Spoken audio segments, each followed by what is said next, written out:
I was a senior in high school, and my homeroom teacher, he was also the art teacher, and he saw me doodling in homeroom class, and he saw these drawings, and he's like, "Why haven't you ever taken my art class before?" And I just never really thought about it. I could never fit it in. I was in all these other like student government and like choir and all these other things, and so my last semester in high school, I took his Art 1 class, and he was instrumental, and he would like hold up my projects and be like, "Class, this is what I've been trying to teach you how to do it just like Jennifer," and he made me feel so good about myself. I thought, you know, I was going to major in English, but I think art has something for me, and so that's why in college I pursued it.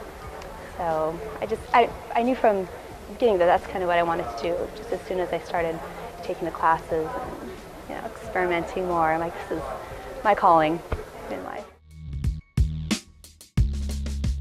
I think the hardest part with art is figuring out what your own style is and what you want to paint. That's what takes the longest, and it's taken me about 10 years to come to terms with exactly my own personal process. And now I do it all the same. Like I use, you know, all of these crusty palette knives. I mean, it's just kind of fun, all different sizes. And so whether I'm painting an aspen forest or a lavender field or a poppy field, I kind of do it in the same way, the same process. And start by, you know, covering up the white, and then I sculpt in the texture where I want it to go.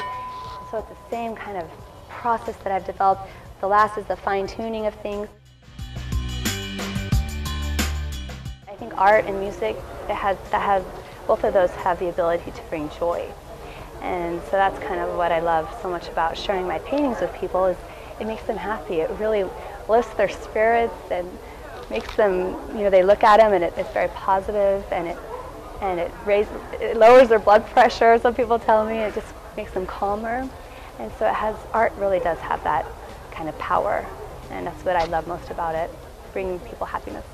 Happy art. People always come in here and they're like, "Your work is so bright and cheerful, it just makes me happy," and that's the best compliment in the world for me. I love that. So I started doing this 5 years ago when my daughter, I have four kids. My daughter, she was 1. So it was kind of a challenge, but it was so wonderful just to be here surrounded by 100 amazing artists that are all in the same pot. Like in my town, I'm kind of the only artist that's really a professional artist making a living and doing all that. But here, everyone is in the same boat, and it's wonderful to see all the different styles and everything that they're all doing, and we're all on the same page, and just to be surrounded by so much creative people, it's just refreshing, and I just love it. I'm always sad when it's over.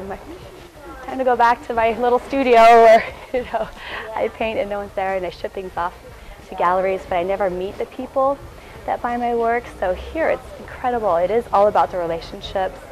People come in and connect with the art and me, and I just build these relationships with them, and it's so worthwhile. And I can't have that anywhere else, so it's such a blessing.